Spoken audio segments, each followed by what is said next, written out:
एक big breaking news आपण बघतोय। मुख्यमंत्र्यांनी संजय राऊतांना कायदेशीर नोटीस पाठवलेली आहे।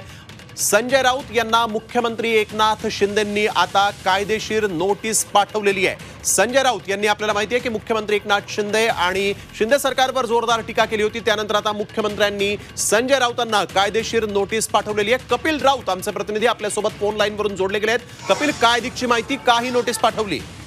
नक्की शिवसेना ठाकरे गटाचे मुख्यपत्र सामनातील आपल्या रोकटोक या सदरात संजय राऊत यांनी मुख्यमंत्री एकनाथ शिंदे यांच्यावर खळबळजनक आरोप केले होते, दावे केले होते। त्याच्यामध्ये खास करून एकनाथ शिंदे यांनी पैशाचा अफाट वापर या निवडणुकीत केला आहे। प्रत्येक मतदारसंघात त्यांनी किमान 25 ते 30 कोटी रुपये वाटले। पुन्हा अनेक उमेदवार पाडण्यासाठी बजेट वेगळं आहे। अजित पवार यांचा एकही उमेदवार निवडून येऊ नये यासाठी शिंदे आणि त्यांच्या यंत्रणेने खास प्रयत्न केले, असे खळबळजनक आरोप केले होते।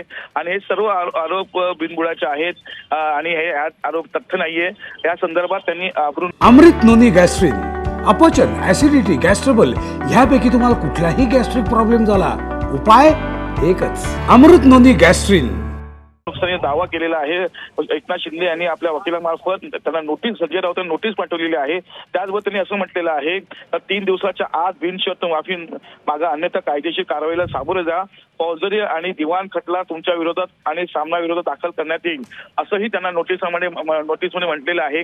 त्यामुळे आता संजय राऊत ह्या पुन्हा नोटीसला कसं उत्तर देतात याकडे सर्वच लक्ष लागलेलं आहे।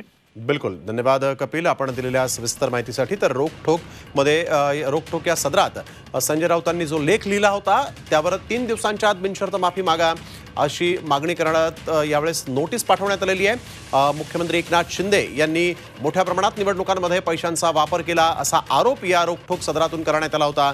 त्यावर आता मुख्यमंत्री एकनाथ शिंदेंनी थेट संजय राऊतांना नोटीस पाठवलेली आहे।